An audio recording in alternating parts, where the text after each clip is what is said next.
Change your life. Hello, everybody. Welcome. I need to see some comments to know that I'm really live. But hello, everybody. My name is Temi, and this is Annotated. Annotated is the place where Black and African stories get to live outside of the margins, figuratively and quite literally. So I'm really excited to share this new platform with you. I hope you're in there. I need you to let me know that you're in here. I need some comments. I need some engagement. But if you're watching live, say hi. And if you're listening at a later time, hi, welcome. It's lit over here. Get it? Come on. Come on. Oh my gosh. Okay, cool. So I wanted to let you all know hi. I wanted you to know what you could expect from Annotated. This is an intro just to say hi to you and welcome you into the community.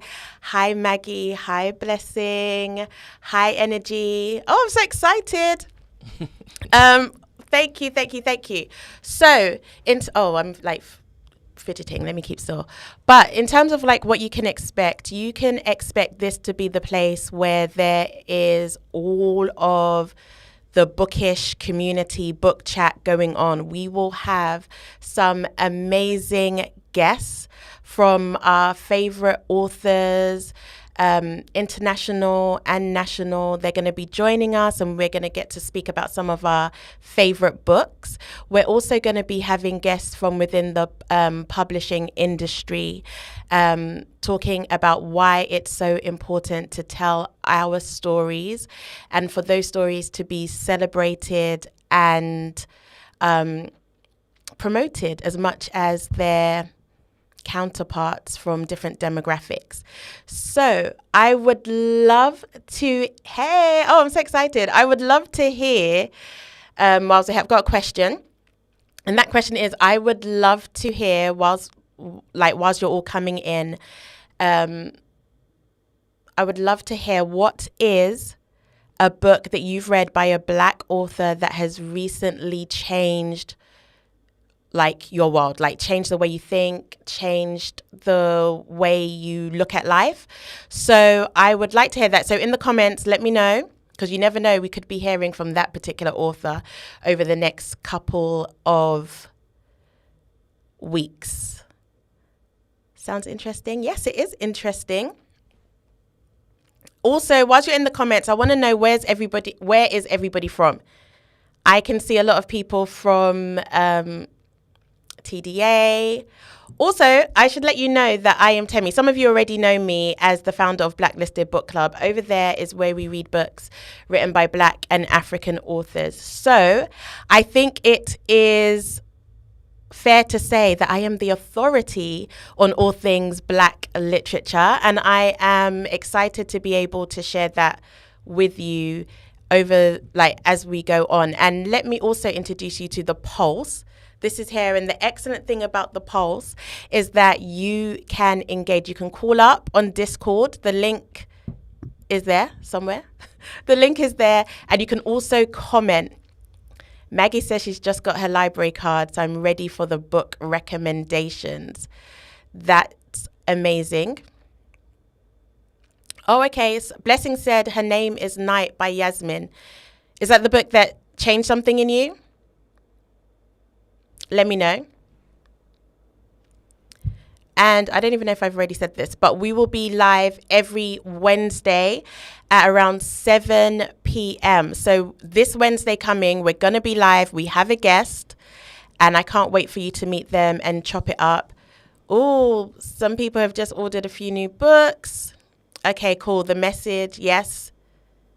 Oh, this is so exciting. I want to know, I feel free to call up and let me know what it was about those books that changed something in you, and what was it that it changed? Because currently, I don't know if any of you are aware, but currently 2026 is the National Year of Reading, because the government has said and found that one in three young people read for pleasure. So that's quite low.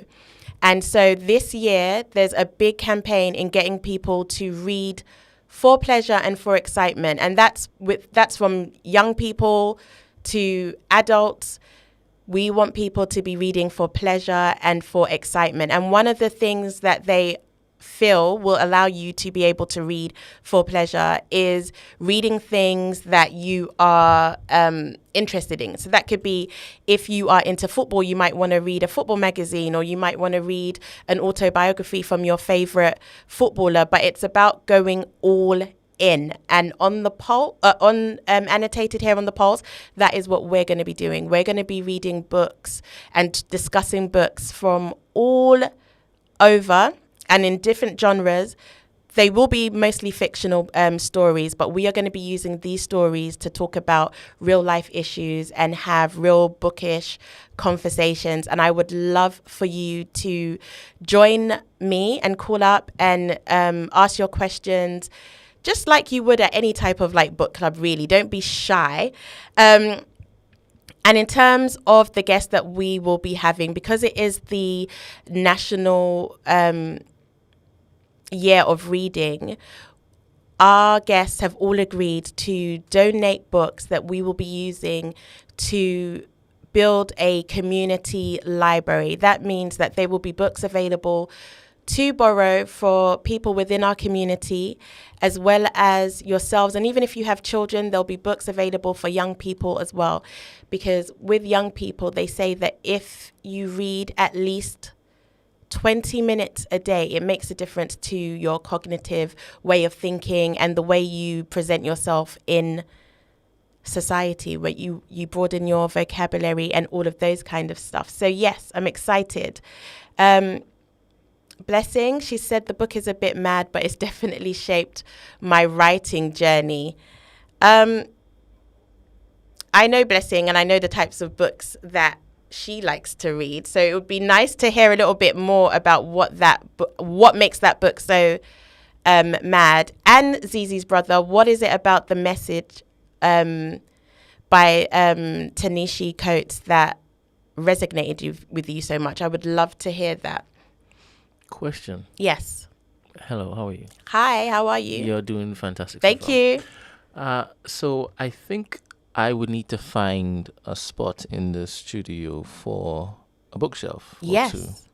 So this community library, it was supposed to be in here, right? Yes. Okay. I'm finding out in real time. Yes. Okay. So why don't you kick it off? Answer your own question. A book that changed my life? I love this question, and maybe I asked it just so that I could answer it myself. So I always say that a book that changed my life that I read recently is a book called Hours by Philip B. Williams. And we may or may not be having him as a guest soon. He's an award-winning author. He's fantastic. But I read that book, and it just made me feel really differently about what it means to be free and what freedom looks like and what it feels like. Hours is a story about a lady similar to Harriet Tubman, who goes around freeing enslaved people. The only difference is that when she frees them, she just like deads off all of the people who were keeping them enslaved. And she keeps them in this kind of like magical space where they're supposed to be free. But as you can imagine, having them sort of enclosed in a space, there's lots of questions that are raised in terms of, is this really what freedom looks like if you can't leave when you want to leave and stuff like that? So not only is it written beautifully, Philip B. Williams is also a poet, and I would love for you to get to meet him. Oh, Brent, if you can, bring up the cover of Hours, because yes, I saw this book cover and I was so interested. I was like, oh, that's a beautiful, stunning book cover. And when I read it, I was just blown away. And we will be having him within the next couple of weeks join us and explore like what freedom looks like to him. Oh, that's wonderful. He'll be reading an excerpt from the book, so you'll get to hear the language, the tone, and the feel of it. But I think it's such a beautifully written book. It's a big book. it's like very chunky, but it's worth it. Every single word has a meaning and is impactful. So this is a book that I think it changed me. It changed me in so many ways because, like I said, it changed the way I felt about what it means to be free.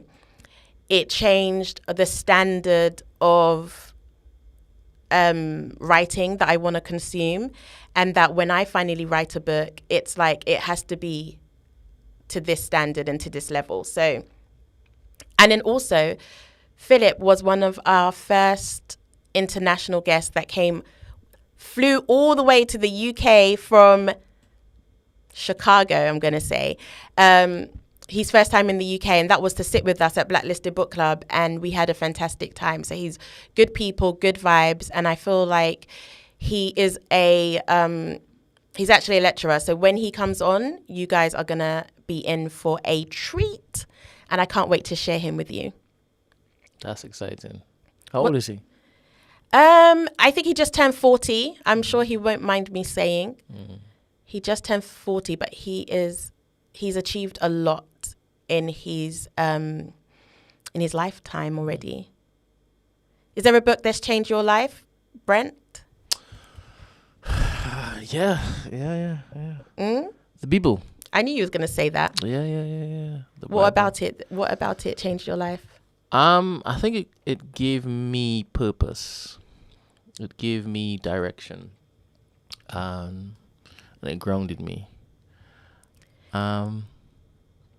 Is it because, well, we don't have to get into this, but is it because you believed everything that was written in there? I think it's the most wonderful love story I've ever read, to be honest.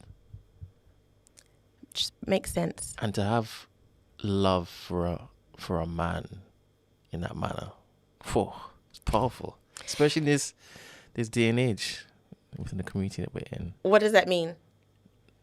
Me having love for a man in that manner. Yeah. It transcends social norms, I guess. Something that nobody could basically take from me, or define for me. And it's something that I could always rely on, count on. That type of love, I think any relationship that I get into, I want it to have that. Ooh, just imagine.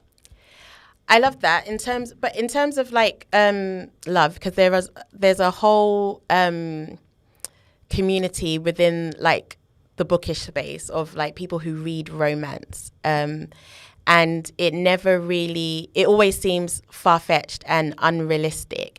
So when you read the Bible and you've explained it as the greatest love story, how even with all the like things that might seem not as rosy, do you know what I mean? Like not as romantic, you still consider it to be the greatest love story? Yeah, when you say that, did you just say it was...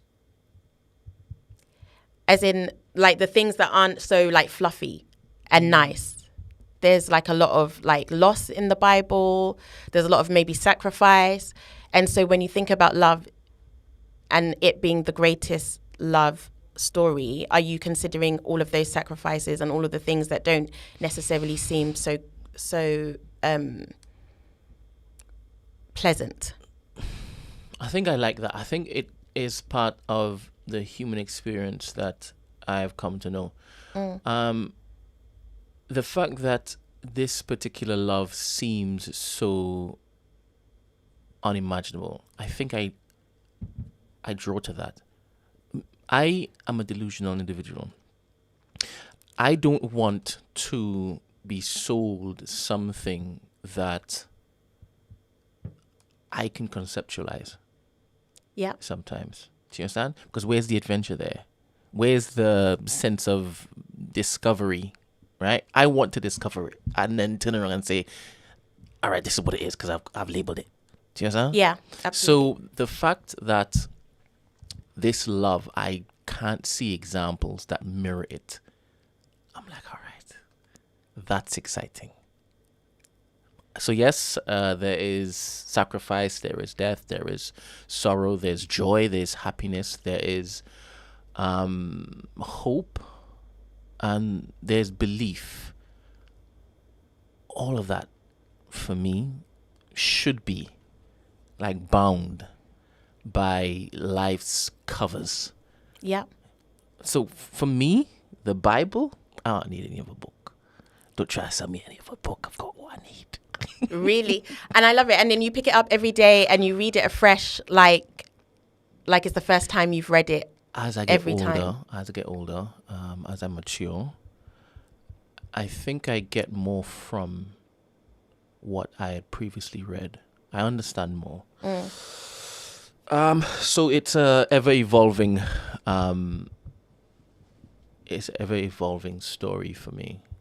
And it's crazy how relatable, as in not relatable in a sense where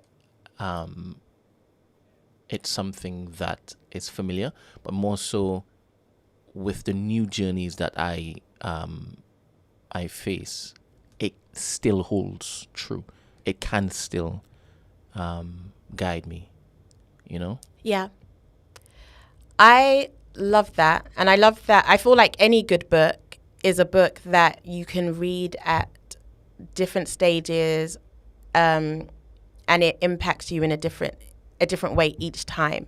So a really good book is one that you can read multiple times and it never feels old, because every time you turn a page or whatever, you are experiencing something different. The Bible is probably one of the greatest, if not the greatest, examples of that.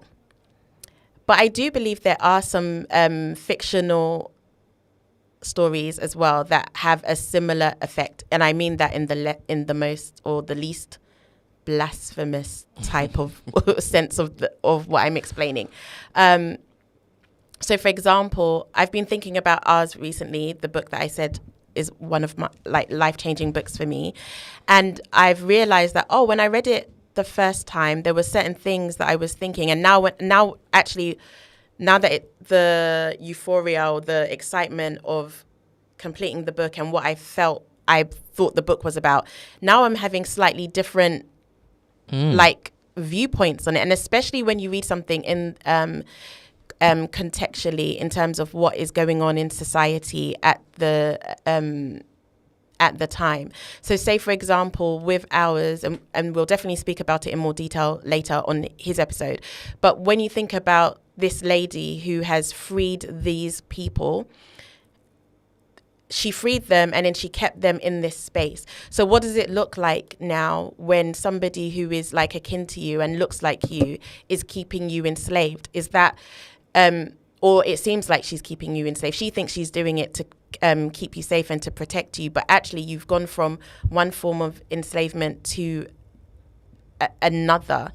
And you know, who we can't can we blame her?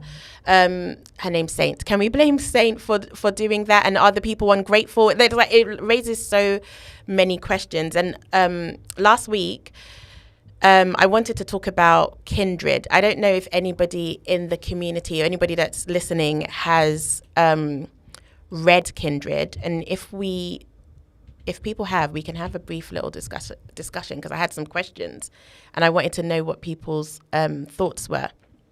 But let's see. Are there any people that's listening now that have read Kindred? Because I got some questions for you.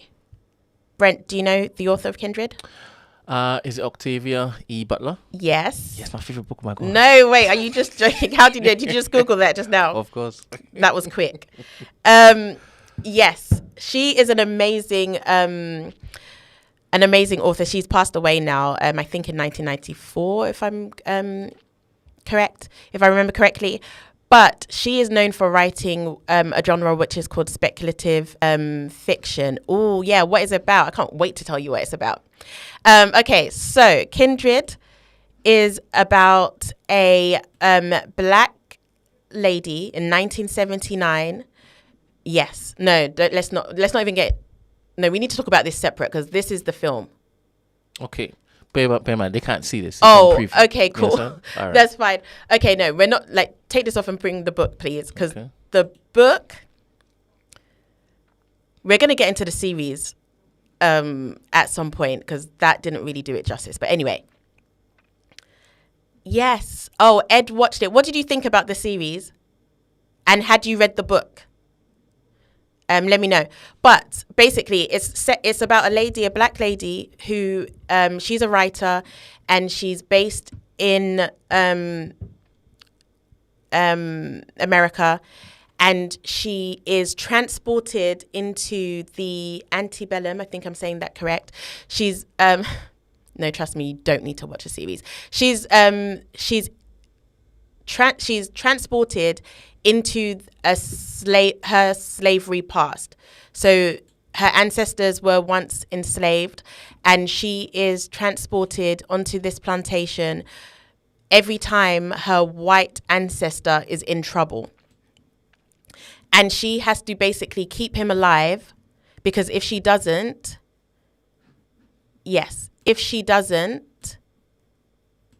then she wouldn't have come to life, if that makes sense. So imagine you're transported into like the 1800s, and you're seeing like your great, who you understand to be your great grandfather, owning slaves, being horrible to them,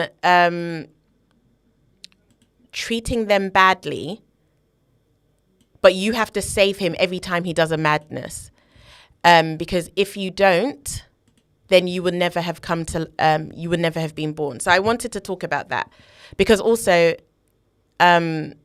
this lady, she's also married to a white man, and one time when she's drawn back into the past, he's pulled in with her, and as you can imagine, you just find yourself in like a slavery time, and you're married to a white man in modern time, which was 1979 for them at the time. And so her white husband has to basically act like she's his slave. And in my opinion, he falls into it quite comfortably, but also you have to bear in mind the nuances of it. If he hadn't behaved like that, it could have been really dangerous for her. So Ed says, I really enjoyed the show. I haven't read the book yet, but if you're saying the series doesn't do the book justice, I'm even more intrigued to read it. Yes, you should read it. It is it's fantastic. It's a good read, but I have some questions here. Let me just pull them up that I wanted to ask. I'm going to put someone on the spot, Blessing, because I know that Blessing has read it. Let me just bring this up. Oh, that was my question that I wanted to ask. So now that you guys have the sort of gist of what the story is, I wanted to ask the question that if you could go back to any time in history, but you wouldn't be able to make any changes to that, would you? And what time would you go back? So essentially just being like an observer, where would you go back to? So if I were to go back in history, Yeah. where would I go just to observe? Yes.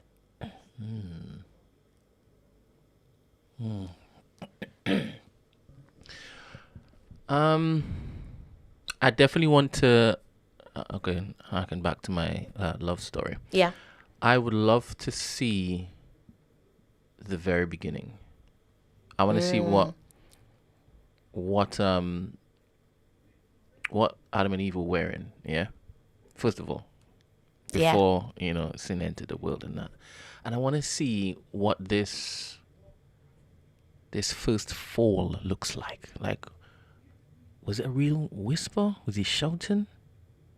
Like, did she just swan on over because the little snake or whatever animal was there minding his or her business? I would love to see that reenacted. Yeah. Or acted. What is the word for that? Voyeurism. Yeah. That's crazy, because I Am Energy Bars also would love to go back to creation. I wonder to the creation. I wonder if it's for the same reasons as you wanting to see Adam and Eve naked. Yeah. No, I don't think that's energy's reason. No, I want to see the hue of the skin. Yeah. And like, do you think it would make a difference? You just want to know. It definitely would make a difference. I'll come back and sell the information. Sell the information? Of course. To who? To whoever would listen. Why do you have to sell it? Why would I just share it freely? Oh my gosh. So you want to exploit No, I'm only Adam and Eve's. Nope. Only the interested people. I mean, if you're not interested, then you can mosey on by, innit? Shouldn't the people who would naturally be interested get it for free? Why not? Sorry, am I not now the author? Are you saying that every author should just give their work away for free? I'm now telling a story. What is this? Wait, hold on. This is crazy. Wait, you're gonna go I don't know what this is about. You're gonna go back to the creation. You don't have no copyright rights over this. You're gonna take God's story and then sell it to his people.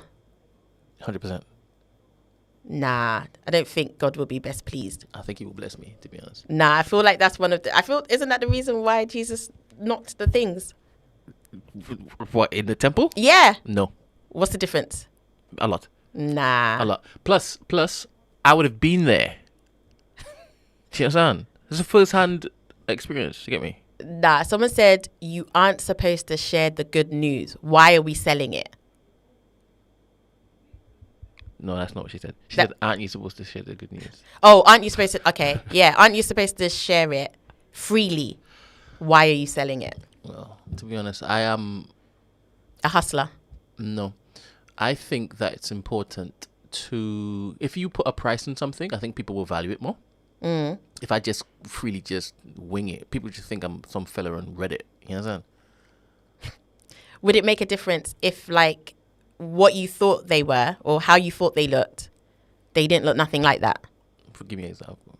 So I'm assuming that you think they look like you or similar to you. 100%. And if you go there and they look like Boris, would you be devastated? Yeah, I would be. I'll be disappointed. I would be disappointed. And the first person I would come back and tell is Emmanuel. 100%. Oh my gosh. Well, okay. And I don't think he'll believe you. I think he'll think that you're crazy. Fair. And so how are you going to persuade him? I won't. And this is why I have to sell the stuff, you understand? Because if I'm just sharing the stuff for free and I'm just being mocked and called a liar, that's not going to benefit me. I ain't going to put food in my mouth. Okay. So you would go back. You can't enter, because I'm thinking, maybe you could take a picture, because you would have like your modern technologies. Is that what I'm allowed to do? I feel so, because in Kindred, she was able to take back, like she took a switch knife, she took some medication that she had with her. She had to be very like, what's the word? Like, because obviously they're going to be like, what is this? Where have you got this? Yeah. Really? Yeah. She took it for protection, because every time she went back, she would get beats and stuff. But you couldn't find a knife back in those Nah, days? she had one of those fancy ones, like, like a switch one, like a camping. It has all the things. Fair. So maybe you could take a picture and then people would believe you, but you can't let them see that you've taken a picture of them. No, if it is, I'm okay with like sharing pornographic images, to be honest, especially in the garden. I mean, what is this about? It's true. People will have to just leave it to your imagination. Ed said a good one. He says he would go back to West Africa in the late 1500s, early 1600s, as he wants to see his people before the white man arrived. I think that's really good as well. I don't know if I like this example. Like, I feel like maybe you should be able to say something, like you should be able to interfere. Be like, guys, if you guys don't pattern up, this is what the world's going to look like. Yeah, and they will listen to you, innit? Because you can speak the language. Oh. You won't be able to, obviously. Yeah, none of us would be able to. They might even chop you up because you look like a foreigner. Bex would go back to feeding the 5,000 As what? As the little boy? Or just to be in the crowd and witness? It's talking about Jesus, right? To feed the 5,000? Yeah. As what little boy? Wasn't it the little boy's fish and loaves? Oh, okay. You think I'm calling Jesus a little boy? That'd be cool though. And obviously him walking on water and that. Yeah, like I would like to see resurrection. Him walking out of the tomb.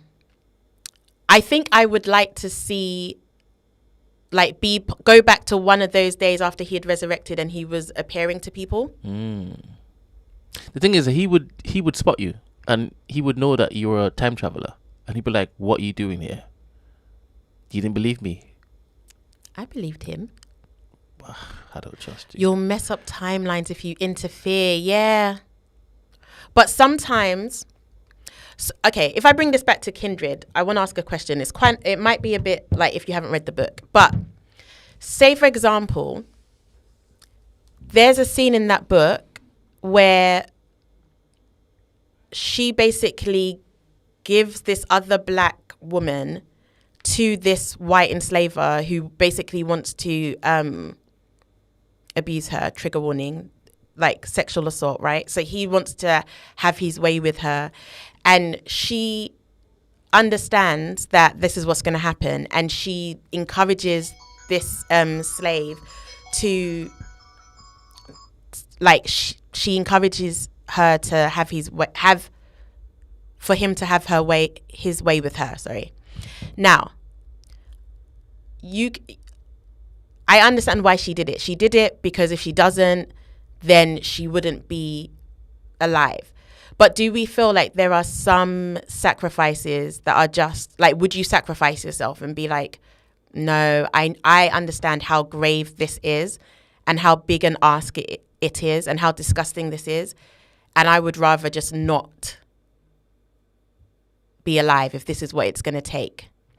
Yes, talking about... No. Yes, talking about Alice, sorry. She tells Alice to, like, go with him, right?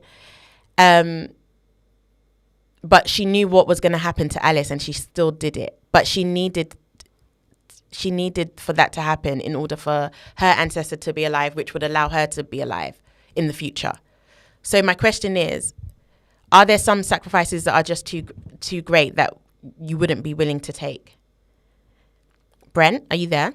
I am here. So let me put it like this. If you knew that if you could go back and you were in the past and you knew that your ancestor, the only way that your ancestor was going to come into existence is to be molested by the white enslaver, who also happens to be your great granddad as well. He's also your ancestor. All right. So if I stop things, yes, I wouldn't be born. Yes. I'm turning my head. Huh? You say you're going to tell them to go ahead? I want to turn my head. You would turn your head? Yeah, I'll turn my head. And let it happen? Yeah. Obviously, I'm also remembering the great work I've done and the importance of my presence in human history, right? And I think if I were to ask my ancestor outside of time, would you let this run if I am to be born? And then I'll list all the good things I've done in it. Yeah. And then leave it to him or her to answer. If they did the wrong answer, I'm still telling me.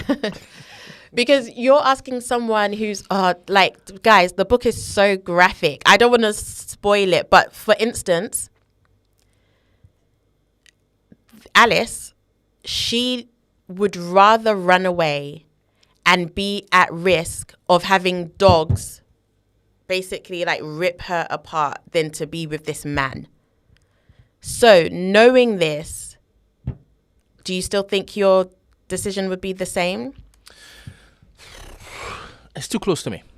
I mean, if I can mess up somebody else's timeline, right, I'll do it. But no, it's too close to me. And I think that's there's no wrong or right answer really. And I feel like there is. There is definitely. There is. What's the wrong answer? Is to basically interfere. So either way, she's interfering, no? So are you considering interfering being letting it pan out as you know that it like No, I would definitely would let it pan out, right? Let life do what it was supposed to do. I mean, if it is I interfere, then I'm interfering. I don't know what madness could occur if it is I look to meddle. What? And plus, I'm not God. Come on, Temi. I think it's a hard one. Yeah, it'd be hard for you, innit? I think it'll be hard for me to see that. Like, how can I see what's about to happen and then just be like, okay, I've got to do it. I've got to just let it happen.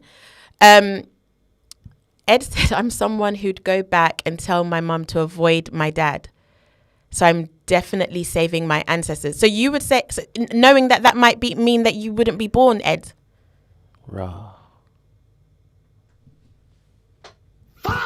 No. Oh. Because does her mindset revert to the 1800s? Oppose? I believe no matter what, there will be a slight change in the timeline. Yeah. Do you know what? As you're reading the book, you do feel like, girl, like, come on, you can do something. And she doesn't. Partly why she doesn't is because she has a little bit of empathy to Rufus, who is her great, like, white granddad or whatever. She has a bit of, like, empathy for him. But and correct me if I'm wrong, welcome from London. Correct me if I'm wrong, if anyone has watched it or read it. I think it's like, I feel like she was doing it not because of all the great things that she would go on to do, but just because I think it was maybe like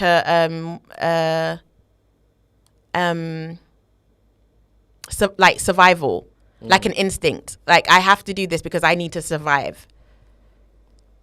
And I think that's human as well. So I feel like when I say there's no wrong or right answer, I feel like that's what I mean by there's no wrong or right answer. But I think, like, if we bring it to Octavia Butler's writing, I feel like that's the beauty of her writing. Her writing is such that it allows you to question these. People might look at it on the surface and be like, of course, I'm not going to sit there and let this white man beat on my ancestors or molest my ancestors or whatever. But sometimes it's like, maybe for the greater good or for whatever reason, she felt like she had to let that happen. And then you see that she's married to a white man, and then there's the questions there, because there was a time in the book where this white man, her husband, he gets sent back and he ends up staying there. Like, he doesn't come back with her. So he stays there. And also, by the way, I didn't mention, whenever you go back into the past, in real time, it could be like one day or like 30 minutes. But in the past, it could be like 2 years, 5 years. So he got stuck there for 5 years. And when he came back, he's talking about, oh, it was so hard for him. And one of the questions that I had is, if you say you're in a multicultural relationship or whatever, do you feel like someone can truly understand, like, the nuances and exactly what you go through? And can you truly be in love if somebody doesn't understand? So, for example, he understood what it was like going back and being a white person, and maybe his natural instinct isn't to be an enslaver, but when he got there, in order for him to survive and in order for him to get back to his wife, he had to become those things. But he would never understand what it's like to be beaten, whipped, see your family, your loved ones go through certain things. So do you think that true love can exist if you don't really have that shared understanding of each other's plights?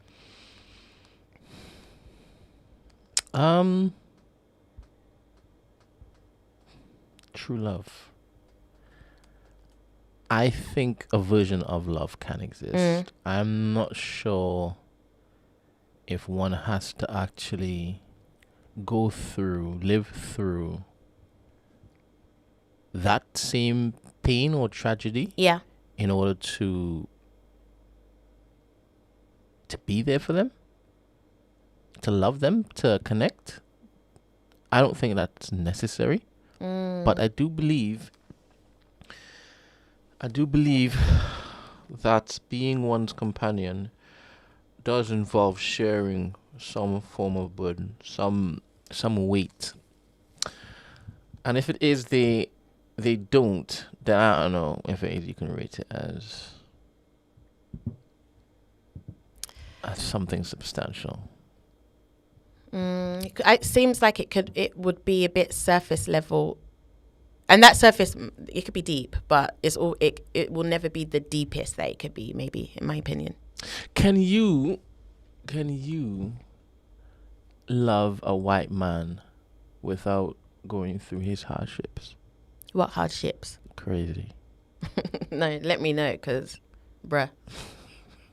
What hardships are we talking about? So when you asked the question, it was always kind of focused on the black man or black woman. No, I'm trying to understand, like, what hardships? You don't think white people go through hardships? Oh. Hardships that are different from, like, hardships that I feel like any hardship that they would go through, I feel like I can relate. Let's say you fall in love with a traveler. As in, like, the community of travelers. Yes. Yeah. Yes. They tend to be, like, white, right? Yeah, yeah. Okay. You've never lived that life. Yeah. I've never. If they start sharing tall tales or short tales, how would you be there for them? This is how I would be there for them. Okay. I really am unable to relate with what you're trying to express to me right now. So I think it would be best for us to end this so you can be with someone who truly understands. Because I would just literally be rolling my eyes like, what are you complaining about? Like, I don't, like, that's how I feel. Like, I feel like I can't really relate. So you think only black people go through suffering? Only black people suffer in this life? Only black people? I don't know. Like, someone has to explain to me what that looks like for a non-black person. And then, because I feel like the things that they would experience are things that, like, I would have had experience in. Unless it's something that I'm not, an obvious thing that I'm not thinking of right now. They could be like, oh my gosh, you know, it's really hard being white because we get blamed for everything. We get blamed for slavery. We get blamed for, I don't know, like all these like third world countries. And it's really not our fault, but we just get blamed for it. Even if they said something like that, I would be like, oh, like sounds like when black people get blamed for things they don't do all the time. Stop and search, like so many things, you know what I mean? So then it's like, that's not something that's like, I feel like I would be able to understand that, but then I'll be rolling my eyes because why are you, do you know what I mean? Like, I feel like it's the same. So if it's the same, then yes, we can relate and I can be there for you. But is it really the same though? That's the question. Have you ever been speeched by a beautiful white man? No. Never? No. Never experienced it? No, they don't find me attractive, in my opinion. Serious? Yeah. Were you born here? Yes. Primary school, secondary school? Yeah. College, university? Yes. No white men ever had a little thing for you? Never. And did you have anything for any Well, Toms? I think, I'm sure my mum is listening, but I'm just going to tell this story anyway, because I used to fancy this white boy. Okay. Here we go. Called Jason. Jason? When I was in primary school. Okay. Oh my gosh, I think Azib might be listening too. Block your ears and pretend you're not listening. Okay. So, I used to fancy him, and he just didn't fancy me back at all. Now we're cooking. All right. And he liked this white girl, and he fancied her, but I don't know if she was into him, but he fancied her probably in the way that I fancied him. And I was thinking about this the other day, because I was thinking, oh, did I just never like have that experience again because I was rejected somehow, maybe subconsciously?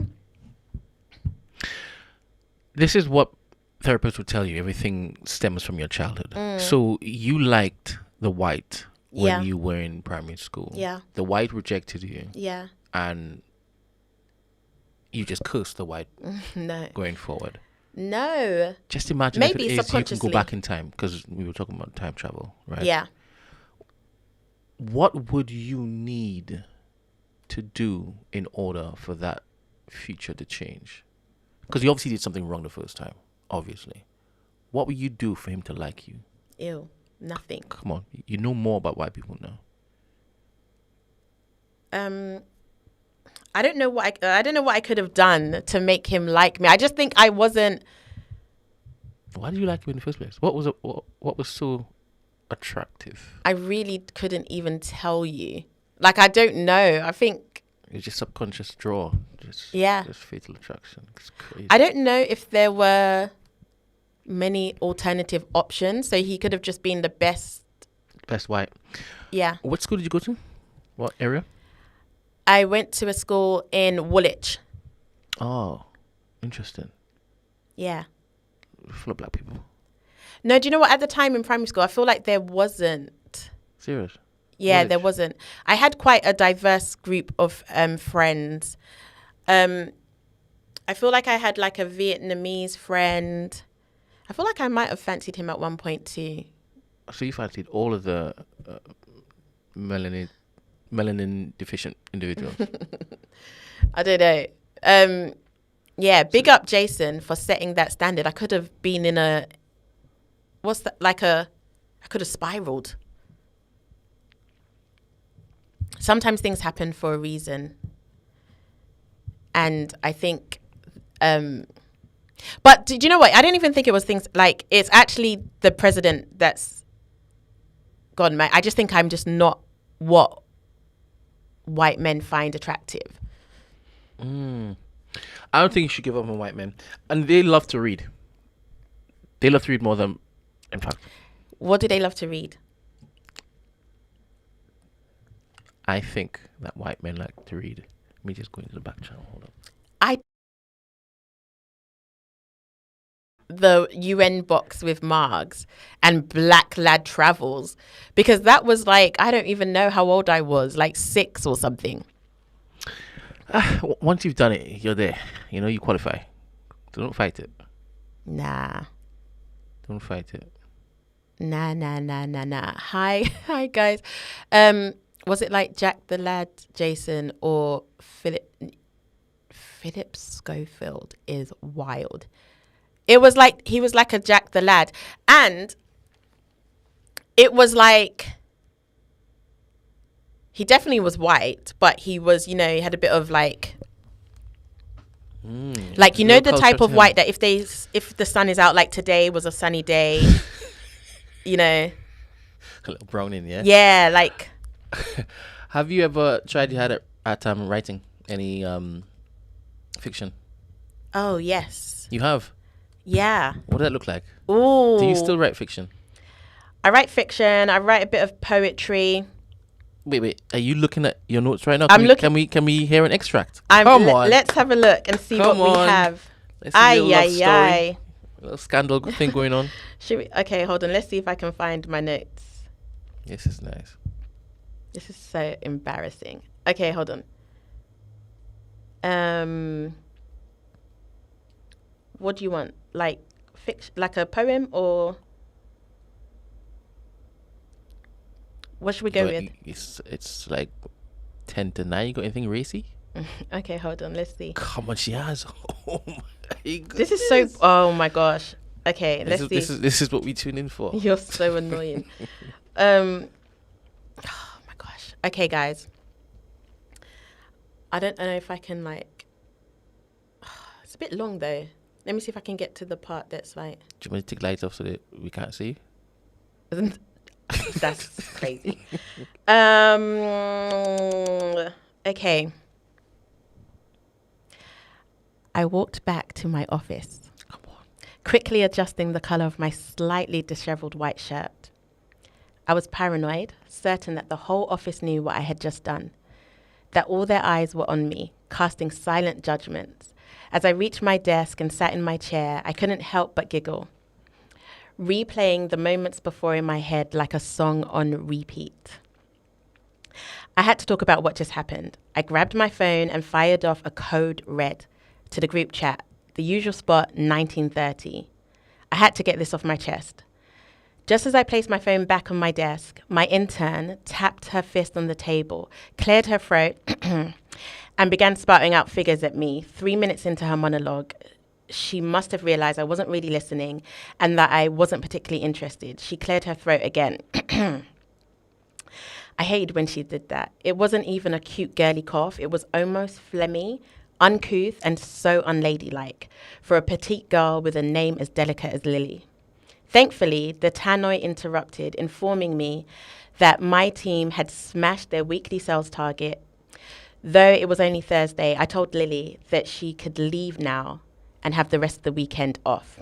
Shall I keep going? Well, I'm there. Hey girls, I exclaimed with way too much excitement, considering I'd just seen them on Tuesday. The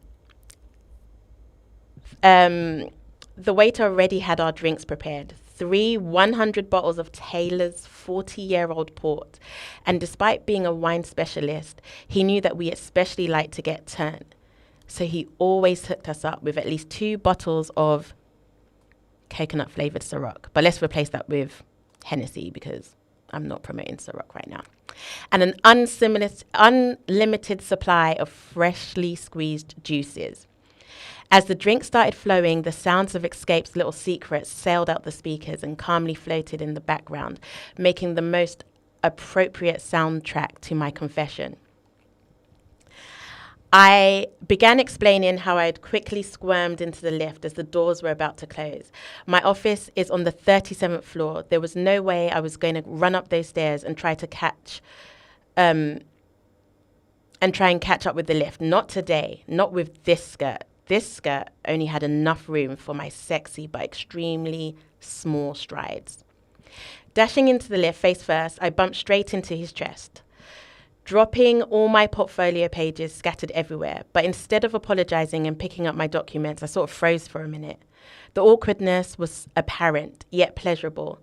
Suddenly, the lift doors slid open and I came back to my senses. I dropped to my knees, hurrying to pick up the scattered pieces of paper. As I slid my sales report from under his foot, I couldn't help but notice his fresh Gianni lace-ups. His feet were large, but not too big. They looked so slick in them Tom Fords. The lift doors started beeping because the doors were about to close. I scurried out, managing to slip through the closing doors. I stood in the corridor trying to regulate my breathing when I heard him call out my name, Tamar. I swung my head round just in time to see his foot stop the lift doors from closing. He stepped out, holding a sheet of paper. "You missed this," he said, and handed me my document. Thank you, Jacob. I struggled to get the words out because I was busy trying to figure out how my heart was beating so fast. Every time he spoke to me, my body just misbehaved. My heart would beat real fast. Between my thighs became warm, and my belly felt like bolts were being dropped from my brain through my chest and stopping at the pit of my stomach. I took the paper from him and turned away quickly. "Tamar, let's talk about that figure you have forecast on that sheet of paper." "I'll get Liddy to schedule something in our diary for next week," I said sternly, because I really wasn't about to go through any figures with him. "That won't be necessary. I only need 3 minutes of your time and we can definitely do it right now." Jacob spoke with such assurance that when I looked up at him, his arms were already gesturing towards my boardroom and my feet followed suit like a magnet force pulling me towards where I didn't want to be. He shut the door behind us, and before I sat down, he stood in front of me talking some stuff about East Central Properties sell forecast being too high and unsustainable. I didn't know why he was speaking to me about my business. He was meant to be a silent partner after all. I could feel heat travel up my cheeks faster than the anger that manifested. I don't know why you're interfering in my approximate. The board didn't invite you to venture into this venture for your opinions. You're a silent partner. That means you sit back and enjoy your part of the profits, Jacob. I always make you money. The most you'll ever make from sitting in that swanky side office of yours, being silent. As my body temperature dropped and my mouth slowed down, I realized that Jacob was looking straight into my eyes. I couldn't tell if he was smiling or pissed off. So I kept talking with a softer, almost apologetic tone. I'm satisfied that I've considered all possible hiccups, recession, natural disasters, and the competition. None of the above will stop me from reaching my target. Just as I was about to start bragging about how I'm sure I could smash my figures, he grabbed me. I didn't fight. I didn't breathe. I just closed my eyes, weak. He placed his hands on the side of my face, pulling me into his chiseled chest. I could literally hear his heart beating, not erratic like mine, but measured, calm, and strong. I looked up into his green eyes, tiptoeing to let him know he could kiss me if he wanted to.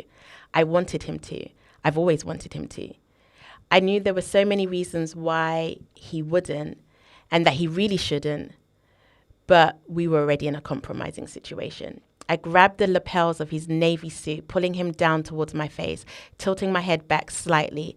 I parted my lips and whispered, "We could definitely do it right now," into his ears. That's it. Join in. Wow. For next week to hear the rest. But yeah. So why do you write like stuff like that? What'd you get from it? I was just writing. When did you write that? One day I was at an event and I met this guy. Okay, Jacob. Okay. And we were talking for hours and hours and hours, and I was convinced that like something was gonna happen. Okay. And it didn't? Nah, because he was like married. Nah, he wasn't married. I don't know if he's married yet. He just was somehow like unavailable. And he was like, "Oh, I'm not on social media. I don't do it." But he inspired this story. You know? It's like how I've explained Jacob is how I saw this guy, how I see him sometimes. Okay. Why should he be arrested? What has he done? Is he Bambino? He hasn't done anything yet. Why stop there? I didn't want to bore you guys. Wait, did you guys love it? Should I continue? Not today. I'm not continuing reading. I think people will enjoy hearing little excerpts of your writing, especially if it is that you write frequently. Do you? Yeah, sometimes. It's just random. Like I have a whole like, I don't know if you can see, but there's a whole bunch of like things that I just start writing. Oh, so these are just musings. Musings, you don't look to complete them. Yeah. As you live, you document. Yeah. Okay, is that the raciest one? Is there any after dark content? Nah, there's not. It doesn't get. There might be some poems somewhere like that are a bit racy, but I'd have to find them. So that's an aspect of you that's very important for you to express, and you don't mind doing it publicly, which is interesting. No, it feels like, to be fair, it's like I'm in this room and it feels like I was just reading it to myself. Serious? But yeah. That's good. So, someone said, I think you should give an installment each episode. Do you know what the funny thing is? When I was writing this, the idea of it was to, like, every week, a bit of it will be released and shared. So maybe we can do that. And maybe we can unfold together. You can be a part of where this story goes, because that was the original concept of this. Because later you'll get to meet Tamar's friends and her girls and see. And what is Jacob hiding? Is it a wife? Is he married? I think you've stumbled onto something. You've stumbled onto something. I think this is what you should look to do. We'll definitely do a... Yeah, let's journey together. Yes. Yeah, I could see myself getting unraveled. Because obviously, I could close the door. You get me? Yeah. You're... Right now it's open. And I'm hearing noise. I think they just finished recording, innit? I love I could that. close the door. You can close the door. Close my eyes. I need dim the lights and stuff. Are you gonna be my muse? I think what? I don't know why you acting like you didn't hear what I just said. Wait. I was just about to say something. The reason why I stopped writing is because there was no more muse. So I need a muse. So you have a couple of mannequins in the lounge. No, I need you. It has to be you. If it's not you, I'm not playing. Serious? Yes. You forgot we've got a live audience. You brought us here. I don't think that's wild. Yeah, Senior Chichi Boy says, are we going to do live book clubs as well? Yes. So we will often have... okay, let me know what you think, because I wanted to surprise you with some of the authors that we have coming for the rest of April. Do you want me to tell you so you can read up and maybe, I don't know how fast you read, so then you can be caught up? Or we can just have like mainly non-spoiler conversations about the book. I love how it is that you've looked to open up the direction of this particular show with the community as advice. This is good. This is real good. I want the community to be involved because I know that there's a bookish community and I know that they're going to love it. But I also want the people who it wouldn't normally be their first thing. Because I know the thing I was worried about, and we'll just have open conversation now, right? Because we're all family here, is that, people aren't going to find it interesting if they aren't into reading. But I want for people who aren't into reading to find the conversations that we have here interesting. Because, and I'll use an example of our good friend, Kelechi. I was speaking to somebody earlier about this. Kelechi has a book, Edge of Hair. You should all read it. That is going to be on our compulsory reading list. And her genre of writing is speculative fiction, which would suggest that it's not real, right? It's made up, it's fictional, it's sci-fi, it's unrealistic. There are things that she wrote about in Edge of Hair, speculative fiction, which today in 2026, maybe 2, 3, 4 years, it's not up to 4 years, but maybe 2, 3 years after she's written it, which are now a reality. So I know that there's a lot of people that they're like, I only want to read nonfiction. I don't have time to read fiction, but fiction is lit. It is so fun over here. Come and join us. Give me a book and a target. Okay. What type of books do you like reading? Okay. Do you know what is a very easy one that I think everybody can enjoy? Over at Blacklisted Book Club, we are currently reading for the month of April. We are currently reading Judge Stone written by Viola Davis and James Patterson. It is surrounding a storyline surrounding Wade. Is it Roe v. Wade? Wade v. Roe. In America. I feel like everybody should read it, and at some point, maybe towards the end of the month, we will talk about it because that book is juicy. I can't wait to go home and continue reading. Is everybody down? Everybody's down. Yes. Senior Chiji, that is what I'm giving you to read. I'm giving everybody to read it, but you particularly because you asked. Judge Stone. It's available on Audible, Spotify, hardback.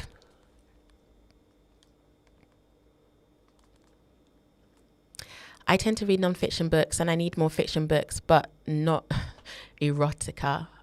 Really? Why not erotica? What is noir erotica? Like black sexy time books. Serious? Yeah. Oh. Okay, cool. This is so exciting. Are you going to read along, Brent? If it's noir erotica, yes. If not, I'm not involved. Oh, read The Sellout balance. by Paul Beatty. Oh, by the way, guys, we're only going to be reading books by Black and African authors. So I don't know Paul Beatty. Is that a Black or African author? I'm so excited, guys. Thank you for joining.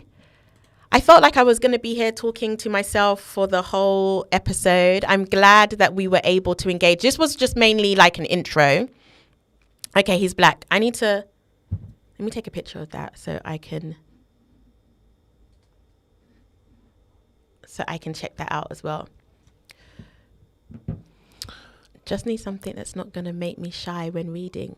No, you need to be shy when reading. Come on, you gotta live the whole human experience, man. Yeah. Okay, I would recommend, like I said, I feel like you should read Judge Stone, because I feel like even though it's fiction, it's very similar to non-fiction in what's being explored and how it's and memoirs. Okay, sorry, do I have to round up now, Brent? But in terms of like memoirs, I would suggest How to Say Babylon by Safia Sinclair, I believe her name is. I would also recommend That Peckham Boy by Kenny Imafidon. That's a good read. Those are both memoirs, but they read like fiction. So I would definitely recommend those two as starters.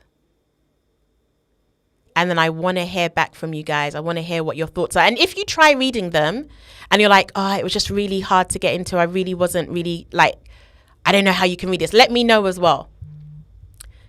This is the year of reading. And then also as well, I know that there are some parents in here. If you want recommendations for your children as well, let me know. But just so you know, we are going to be here on Wednesdays live. We have some guests coming on. I've already let you know that we will be having Philip B. Williams, the author of Hours. We're going to have Lola Jaye. She wrote The Attic Child and The Manual for Good Wives. And we will also have Marvelous Michael Anson. She wrote a book called Firstborn of the Sun. So we have a good mix of different genres going on, and we're going to have some great conversation. And I would love for you to join me every Wednesday at 7. Mostly at 7. One is going to be a little bit after 7, but it's always going to be on a Wednesday, and we're going to have good chat.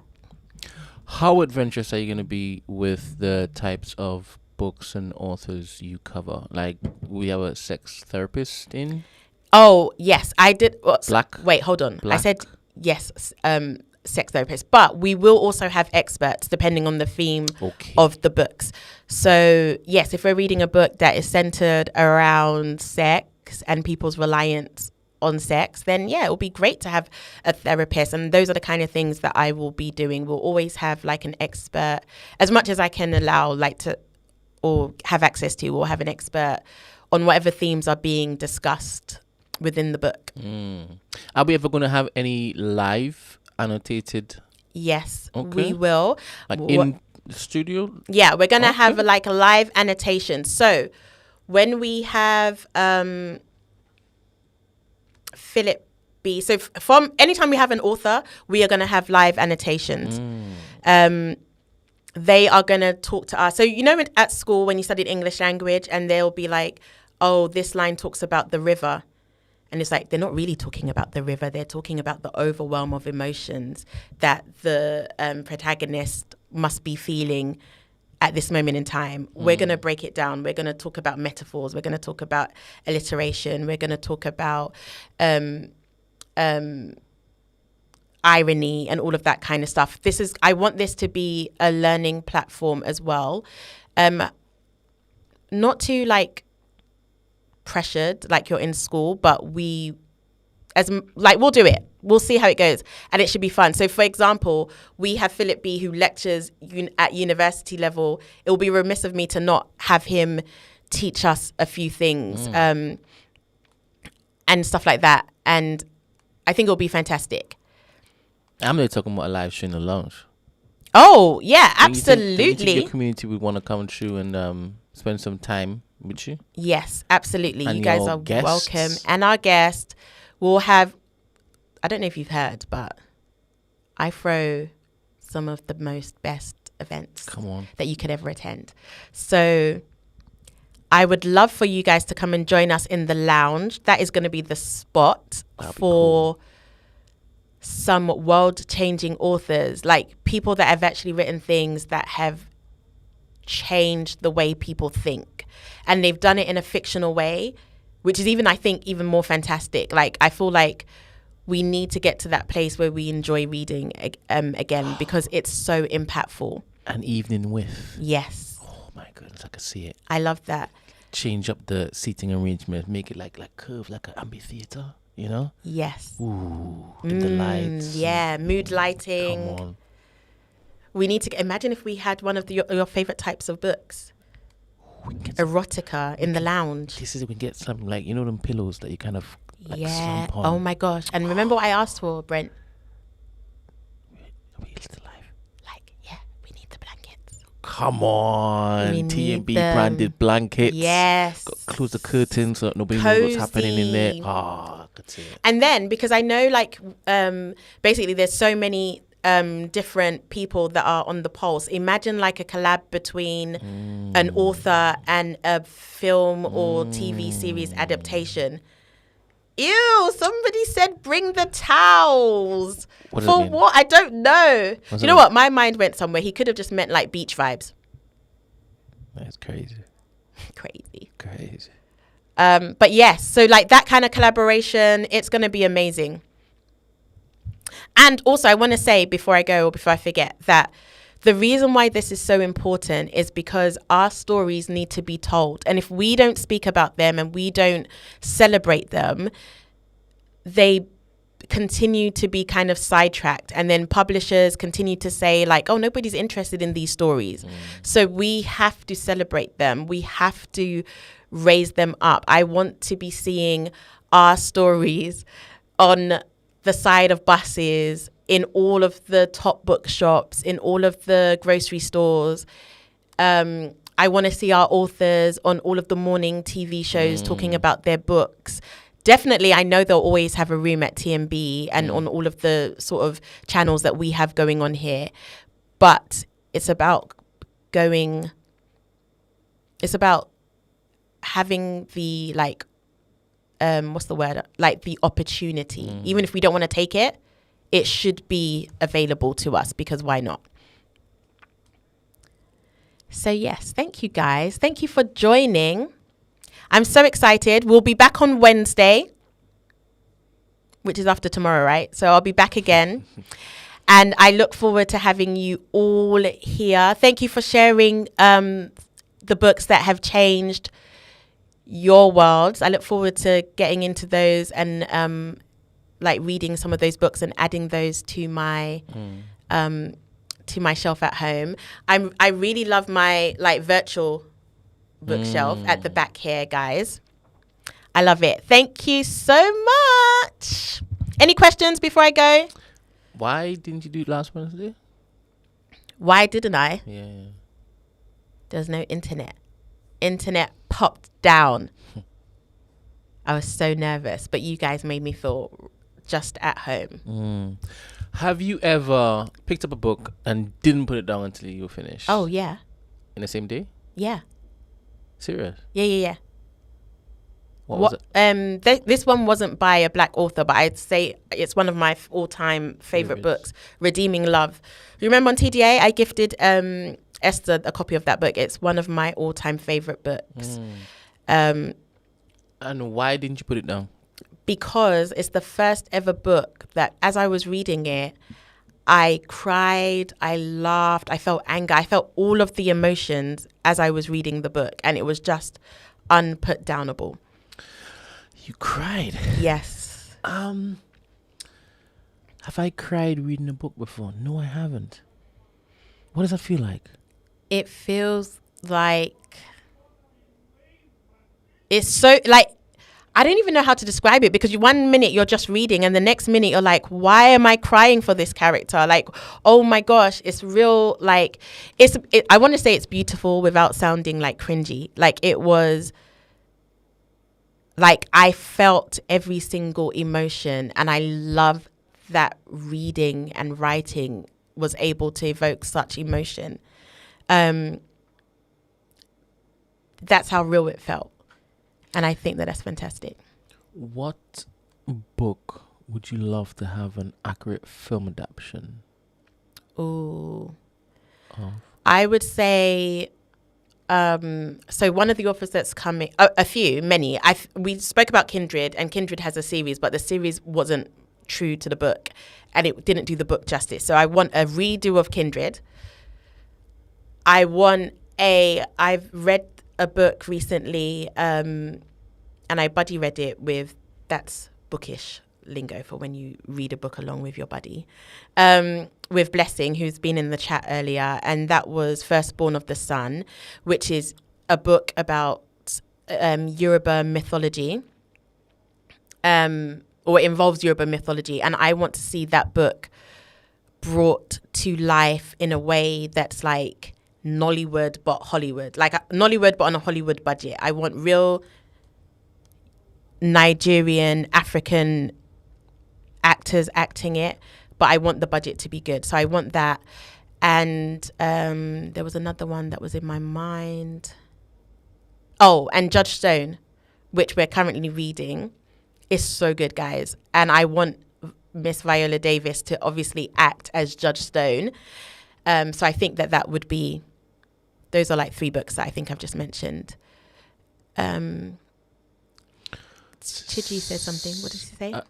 Senior Chichi Boy says, Temi, can I ask if you watched Never Ending Story as a kid? That's sort of how I used to feel when reading as a kid. Do you know what? Is that thing where they like retell fairy tales? Because I don't think I've ever watched it, but I feel like my brother has watched it, and I remember him recommend. If it's what I think it is, then yeah, he's recommended that it's really, really good. But I never got into it. Is it like fairy tale? No, yeah, is it like fairy tales? I heard a saying, I don't know if it's true. Those who love to read make the best lovers. It's true. Oh my gosh. Why do you think that is? Because we listen and we see the things that are not being overtly said. We can read between the lines. We can understand from like a multi perspective, because when you read a book, you're not just like, yes, you might be upset or angry at the antagonist, but you are like, you actually understand from the antagonist perspective. I think you expose yourself to words in a way that's like, sometimes it's really hard to articulate how much you love someone. But then when you've read a love story, you're like, this is how I love you. Wow. Have you ever been caught plagiarizing? Nah. As in using bars to Jacob when you collected it from some novel? No. Okay, so you read others' description of love, not to inform you how to basically express? No, yeah, well, I guess, yes. I wouldn't maybe plagiarize it bar for bar, but in my head sometimes. A little remix. Yeah, like I do a little remix. So I'll be like, oh, this worked for Jamelia in this book. Let me see how this will go down. When I try it with my Jacob in real life, it never goes down like how it goes down in the books. It's like he's oblivious to my advances. But that's a him problem. It's not a me problem. My bars work. So, but also as well, book boyfriends. I don't think there's anybody in real life that's as good as how a book boyfriend is described in a book. What does that mean?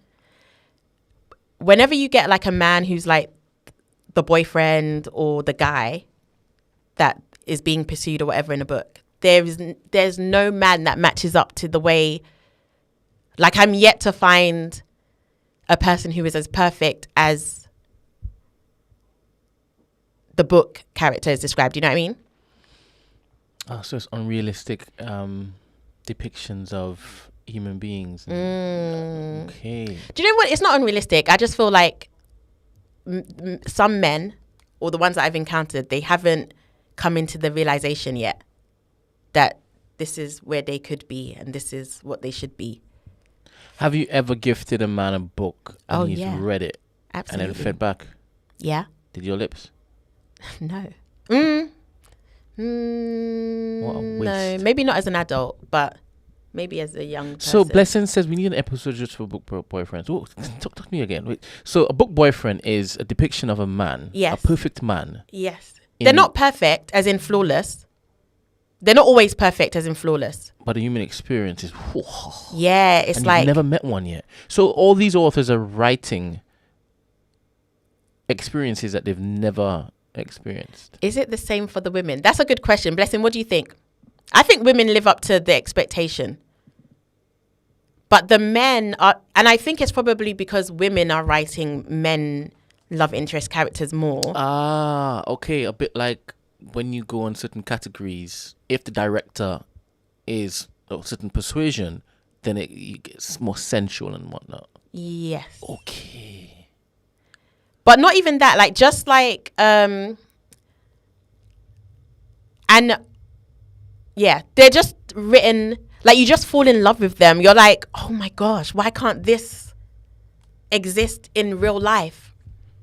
This is why y'all have an issue, because your brethrens are writing unrealistic goals and targets. Nah, it's very realistic. And the only way you see them is if you close your eyes and sleep, or if it is that you open up. Do you know what it is? Is that you guys, I can see that. It's red as well, isn't It's it? red. Is it a ladybug? You brought that in there. That is so rude. When I got here, I saw it falling on the table. You should have killed that. No, I don't. I'm scared. No, do you know what it is? I think if more men read books like this, then they can take some pointers. Okay, just be the book boyfriend, yeah? Be the book Emulate boyfriend. the book boyfriend. Do you know on TikTok, there's a whole like side of TikTok of black men that are reading the romance books and getting pointers. Ooh. Do you know I saw a man propose to a girl who's like really in this bookish community? He created a whole bookstore. He built a bookstore to propose to her in this bookstore that he's made with all of her favorite books. Ooh, that's intentional. It was like a fairy tale, but it was real. Oh my gosh. Bring the towels. I just imagine a woman walking in, especially a well-read woman. Someone said he's got too much time on his hands. No, and like they're such a cute couple. If anyone's seen them, who's on that side of TikTok, white? I actually think the lady's mixed race and the guy might be white. Actually, I think. Question. Yes. These book boyfriends, what are the qualities that are depicted in these pages? They listen. Okay. Even if they don't listen the first time, they go back and they rectify what it is. They make the woman feel good in every sense of the word. What does that mean? In the bedroom, like socially. They buy flowers. Like they listen, they're attentive, they're good looking, they're tall. Rah. Do you know what I mean? They're tall. They're usually tall, dark, and handsome. So what? Short kings can't be reading I've books, never, nah. if anybody has ever seen... Put that book down! If anybody has ever seen a short book boyfriend depicted in a book, maybe I just haven't read it. Imagine you hiding the books on the top shelf. See, Immy Snowglobe, she knows what I'm talking about the guy who proposed. She said she saw it and it was very cute. It was. Do you have a Tumblr? No. How could you be a bookish babe when you don't have a Tumblr? Oh no! Now there's isn't TikTok that where you and Instagram. Okay, There's the new Tumblr. Yeah, there's Book Talk. There's Black Book Talk. There's Bookstagram. That's where I'd be hanging out. Serious. And yeah, there's some new genre of like Black American men that are reading the romance, and they're getting it, and they're talking about it. But good looking and bookish is subjective. Nah. What is bookish? You keep saying that. Just like the bookish. Just the book community. It's not subjective. We all know, like when we read, and the good thing about reading it, yeah, I'm reading the book and I'm reading the words and I'm hearing, let's say, tall, black and handsome. I'm envisioning what tall, black and handsome is to me. Oliver Bex is reading it and she's imagining so it's like, amazing. Do you know what?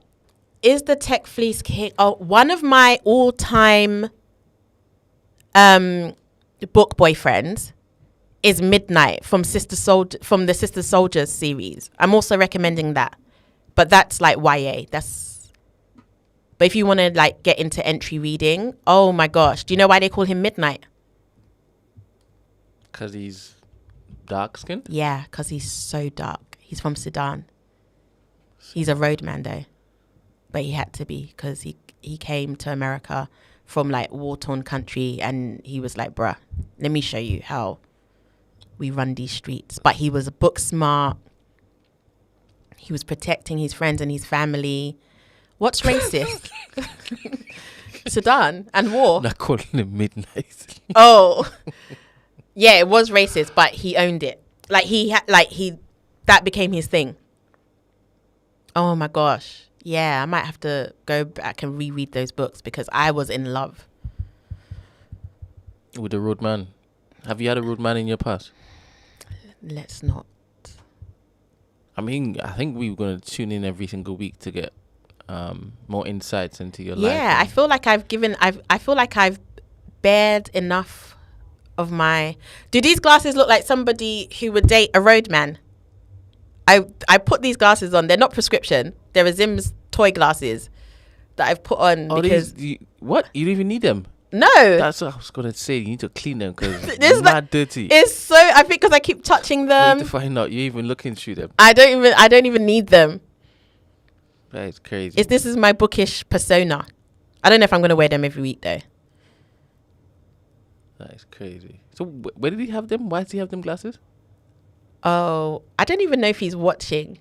If he's watching and I get home and he'll be like, I don't know why you're telling my business on the pod. But what a fake book. He went to a party. Cosplaying. And you know, like they give like party bags, but obviously they're a bit older. So he got these glasses and a little like trainer keychain. It was quite cute actually. But yeah, so they're his glasses. I always take them to wear them for fun when I want to, like, when I'm doing intellectual, you know? Serious? Yeah, so intellectual babe. You're taking this novel stuff seriously. Yes. I like this. So what else do you cosplay? Have you read 50 Shades of Grey? Yeah. I read it. I watched it. Did you cover it in your club? Nah, that's written by a white woman. And actually, at the time when I read it, I was young. I think I was in... secondary school or maybe college. I can't remember. It was either secondary school or college. That's crazy. But that's when you introduced to that in secondary school. Yeah, it was. It's mad. I feel like it was. I don't know if it was in secondary school. Check when it came out, please, Brent. Where were your parents though? I couldn't. Elder siblings? No. I'm the eldest in my household. That's mad. But I couldn't. There's no way my mum would have known I was reading it. But I remember one time I was reading it on the bus. And there was some juicy stuff going on. And I must have had like a physical reaction. And then the person sitting next to me was like, oh, that must be a good book. I was like, Yeah, I'm going to cut the stream. I don't know what you're saying. Secondary school, I want to hear this. I don't know if it was secondary school. What year did it come out? Let me check.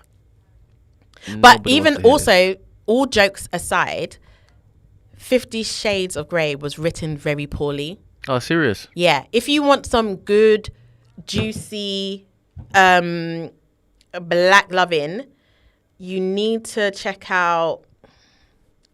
I know a person that could possibly like write some good, like noir. You? No. Okay. I know somebody, and it's because they talk like that. Who? Nah, I can't.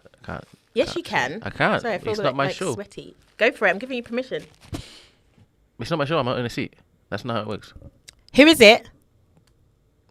Someone says so. Temi's wearing glasses for bands. That's crazy. That's crazy for real. Next week I won't be wearing glasses. Next week I might be. I don't know. I'm gonna switch it up every time. Maybe I'll channel in one of my characters from one of whatever book I'm feeling.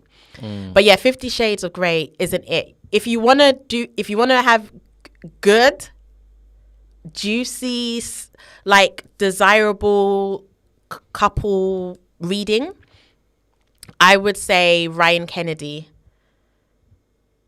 She writes some good, juicy. She black, yeah? Sorry, Kennedy Ryan is her name. I always get her first name. Her name's Kennedy Ryan. She is black. She's American. I think she would consider herself black, but she might be mixed race. She's very light in complexion. So yeah, she writes really good. It's not like erotica. It's not just like sex for sex sake. It's like the couples doing what couples do. Wholesome stuff. Yes. Love it. So yeah, I would recommend that over like the 50 Shades of what's the Doom mask? Who needs to wear the Doom mask? What does that mean, Brent? No. What does it mean, Tims? I don't know. Oh, yes. She does tackle some serious topics within all of her books, which is very true. So you're always going to learn something. In book club, we read Reel, Reel. And for instance, in that book, they covered topics like such as lupus and stuff. So we learn about lupus and how that might present in a black person and stuff like that. So Have you got a Kindle? no.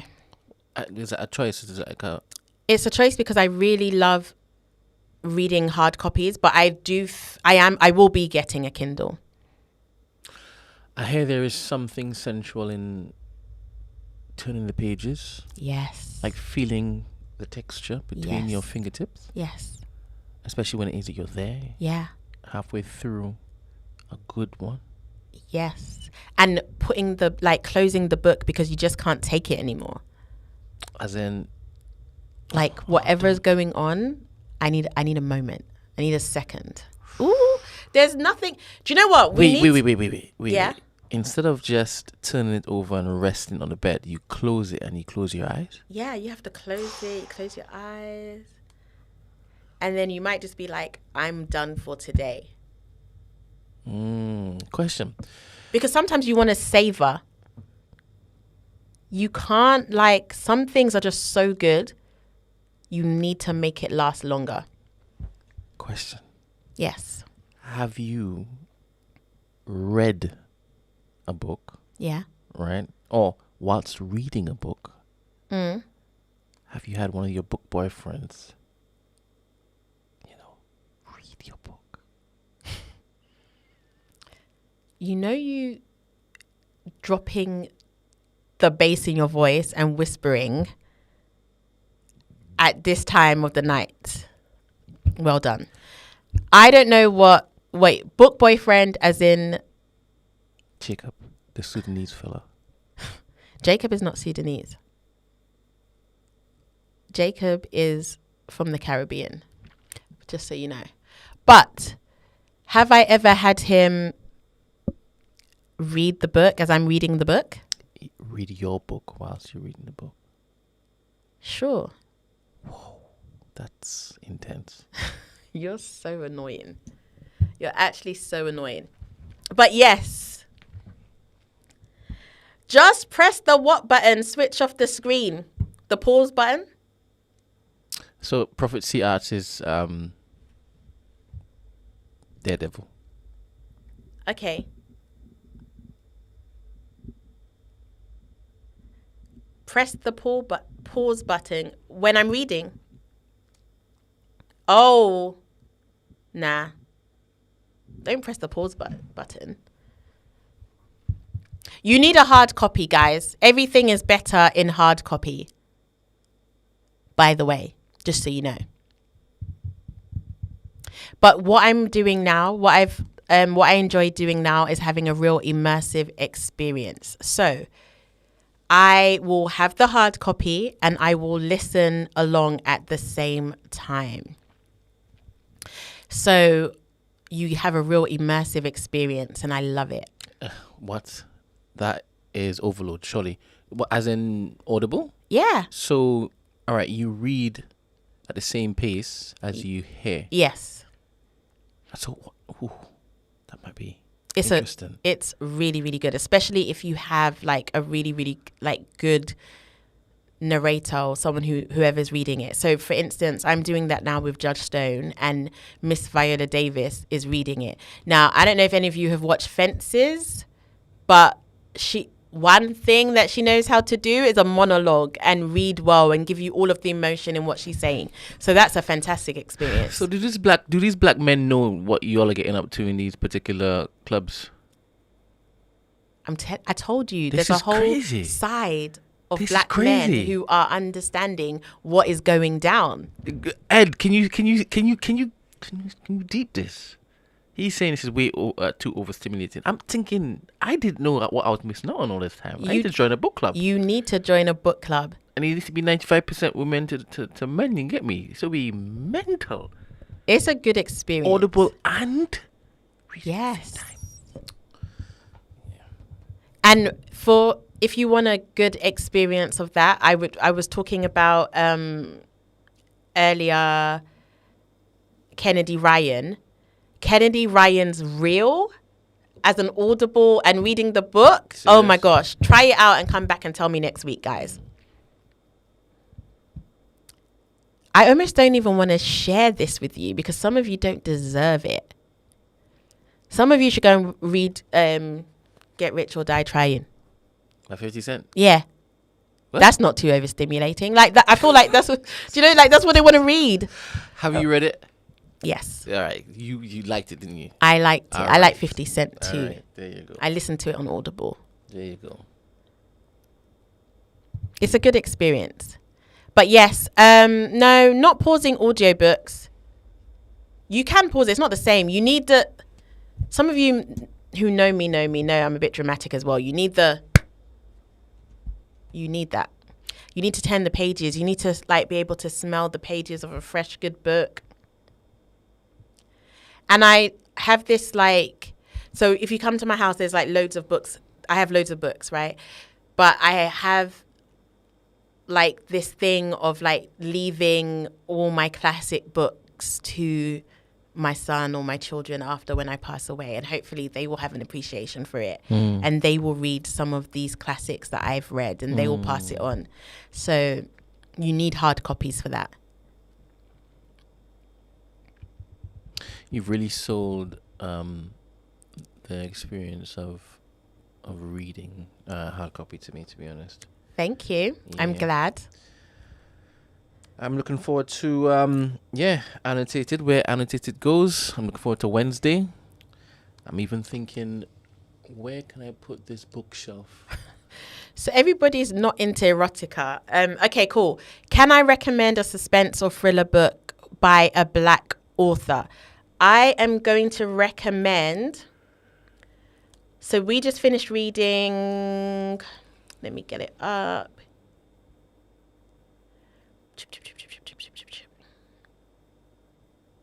King of Ashes by S.A. Cosby.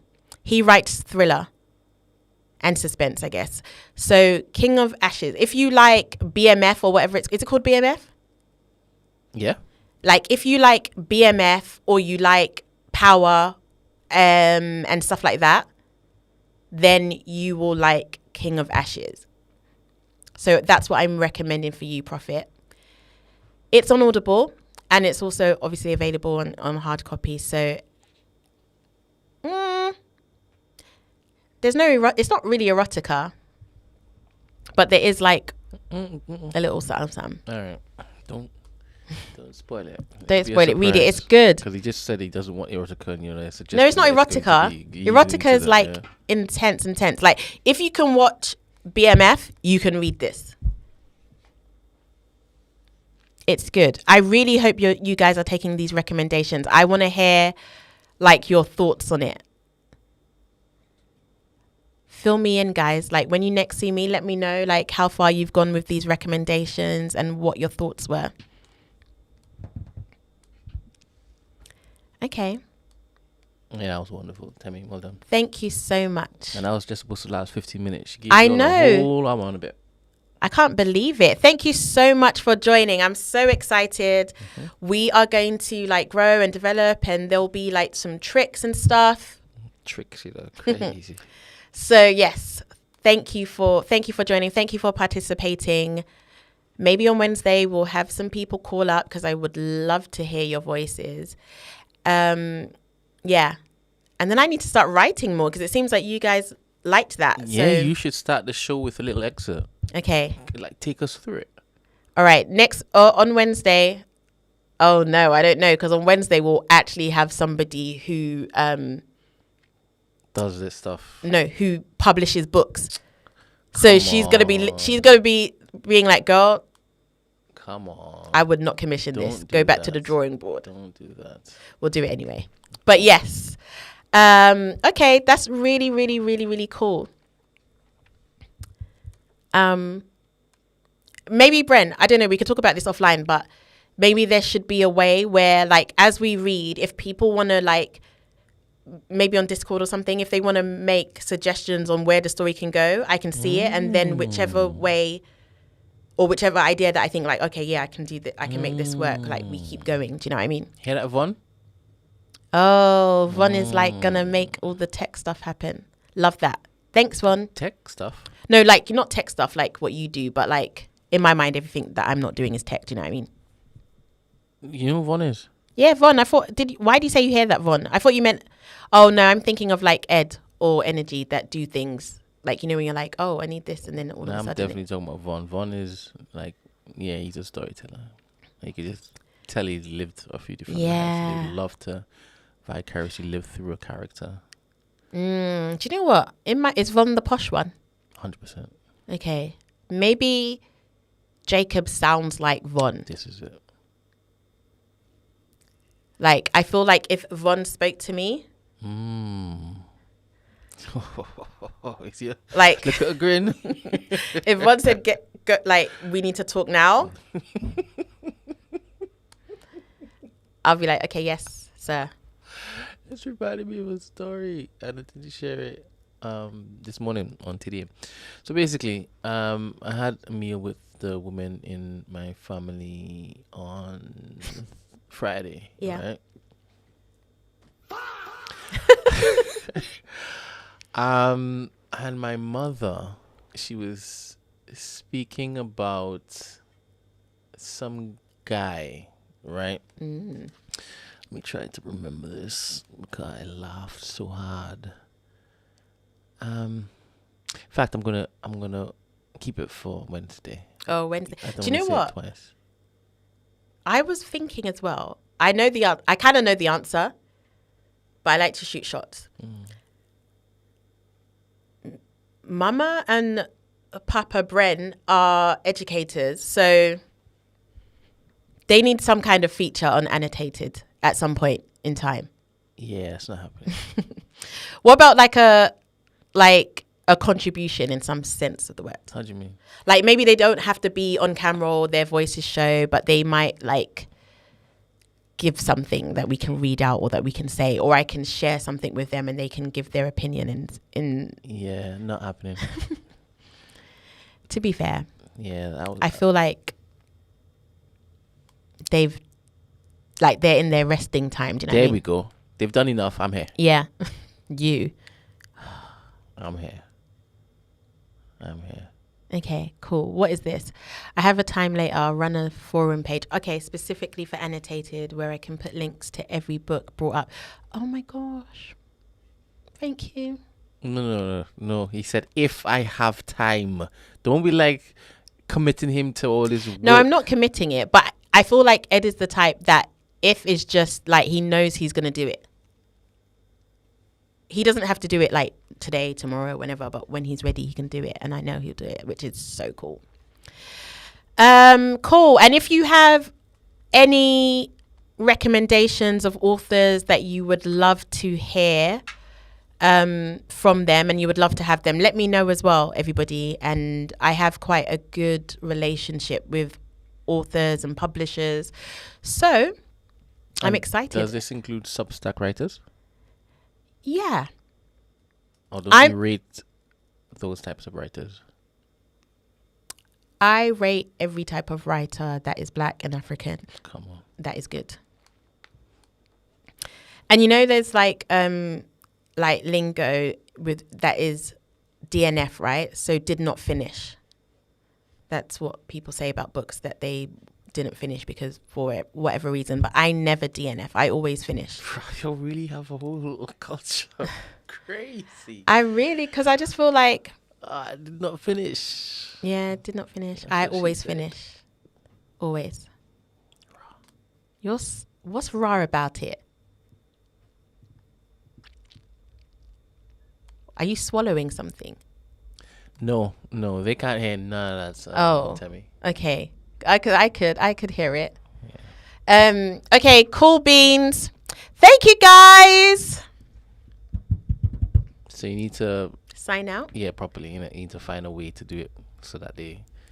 My name is Temi. Feel like when it is that you want to close that book and go sigh.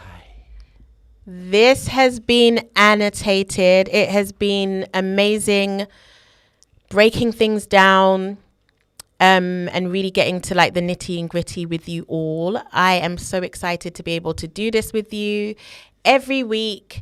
I look forward to hearing more from you. I look forward to introducing some new people, some new like authors and stuff to you that you may not have been familiar with.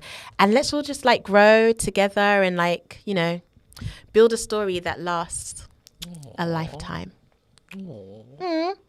Bye, guys.